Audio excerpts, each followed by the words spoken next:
Denki X Listener. The sun filtered through the dorm windows, casting warm patches across the common room couch, where you were currently being used as a human pillow. Denki head rested comfortably in your lap. His spiky blonde hair tickled your thighs as he scrolled through his phone with one hand, tracing lazy circles on your knee with the other. "Baby," he whined dramatically, tilting his head back up to look at you with those wide, sparkling eyes that always seemed to get him out of trouble. "I'm bored. Entertain me." You raised an eyebrow, gently flicking his forehead. "You're the one who begged me to skip training so we could cuddle and recharge. This was your plan." He grinned, that bright troublemaker smile that made your stomach flip every time. "Exactly. Phase 1, cuddling. Phase 2, you feed me snacks. And Phase 3, me being the best boyfriend in existence. We're still on Phase 1. Clearly." From the kitchen area, a familiar explosive voice barked out. "Oi, dunce face, if you're gonna skip training to pot my sister, at least keep it PG-13 where I can see it." Bakugo stood there in his tank top, arms crossed and glaring daggers at the two of you. He knew about your relationship. Denki had, nervously confessed it a few weeks ago, after Bakugo caught him sneaking out of your room at 2 a.m. with his shirt on backwards. The explosion hero hadn't blown him up on the spot, which Denki still honestly considers a win, but the threat of, "If you hurt her, I'll turn you into an extra crispy lightning rod," was still, frequent. Denki sat up fully, still half in your lap, and cheerfully waved. "Hey, future brother-in-law. We were just being very responsible. No sparks flying. Yet." You smacked his arm lightly. "Denki," you scolded. "What? I'm just saying hi." He leaned closer to you, voice dropping into that playful, teasing/mocking tone he loved to use. "Besides, you like it when I'm a little risky. Right, mommy?" He joked. Your face heated up. "Denki Kaminari, I swear." He laughed light and proud, knowing that you knew he was joking, burying his face in your stomach to muffle it. Sorry, I couldn't resist. It's just so cute when you get flustered."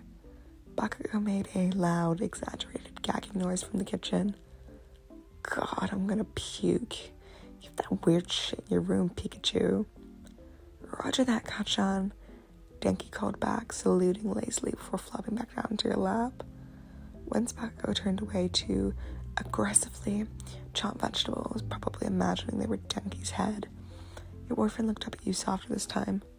"You know he only threatens me because deep, deep down, he likes me, right?"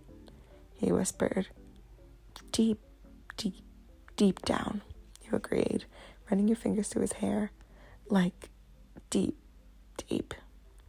Denki hummed happily at the touch, eyes half-lidded. Worth it. Totally worth almost getting half exploded for this. Later that evening, after dinner where Bakugo had side-eyed Denki every time he fed you a bite of his food, the two of you had escaped to Denki's room. The door clicked shut and he immediately turned to you with a mischievous grin. "Finally, alone time with my favorite person." He wiggled his eyebrows. "So what, are you gonna send the money or what?" You blinked. "What money?" He flopped into the bed dramatically, pulling you down with him. To be honest, he was probably just quoting something, but now he had you on, so he had to tell you. "The boyfriend tax. 1 kiss per hour of quality time. I accept payment in cuddles or snacks or, letting me use your thighs as earmuffs," he joked again.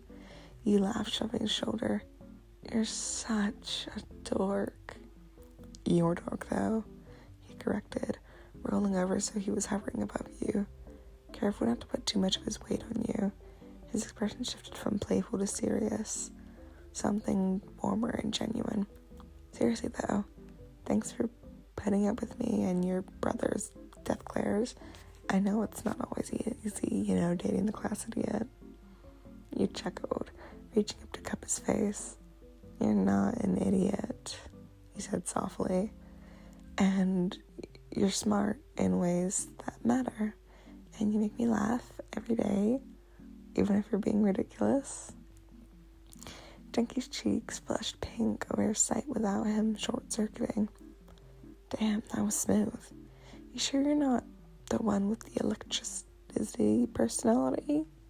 He asked, stumbling over his words. Before you could reply, he leaned down and kissed you, slow and sweet at first, then deepening with that familiar spark of energy that always made your skin tingle when he pulled back, and he rested his forehead atop of yours. Real talk, he murmured. I know Bakugo's protective as hell. I get it, you're his sister. But I'm serious about you. Like Jumbo Marshmallow serious. You snorted. Oh, is that a new level of serious? You asked mockingly. Yeah. It's like a new level of commitment, he said, referencing one dumb text he had made at one point. You groaned, covering your face with your hands. I still can't believe you sent that message. Hey, the message not delivering was a tragedy. I had to clarify that I was talking about actual marshmallows, he defended, though his grin was anything but sorry. But yeah, I'm all in, even if your brother wants to use me as target practice. You peeked through your fingers. Aw, good boy, you said jokingly. His eyes lit up like you just handed him 1,000,000 volts. Oh, we're playing that game tonight? He nuzzled into your neck, voice dropping into a playful purr. Anything for you, Mommy, he said mockingly, in a joking tone. You burst out laughing, pushing him away gently. Oh, you're impossible. Impossible to resist, he shot back, pulling you closer, his arms wrapped securely around you, one hand rubbing your thigh where he joked earlier about crushing his skull with them. But for real, if they ever get sore from training, just say the word and I'll rub them, or kiss them, or whatever you need. Denki, you scolded. Too much? He asked, grinning against your skin. No, but I love it, and I love you. You're like a chaotic golden retriever. He gasped theatrically. Did you just call me a dog after I call you Mommy? The disrespect. You kissed him to shut him up, and he melted easily, humming happily into it. The next morning, Bakugo found the two of you asleep in the common room, couch again, Denki's head in your lap and your hand tangled into his hair. He stood there for a long moment, scowling. Dumbass. Better not short-circuit in his frickin' sleep, he murmured under his breath. There was the tiniest hint of reluctant acceptance in his voice. He tossed a blanket over you two before stomping away. Denki cracked one eye open, once Bakugo was gone, whispering to you with a sleepy grin. See? He loves me. We're practically family now. You smiled, pulling the blanket higher. Yep, family with a lot of explosions in our future. Worth every single one.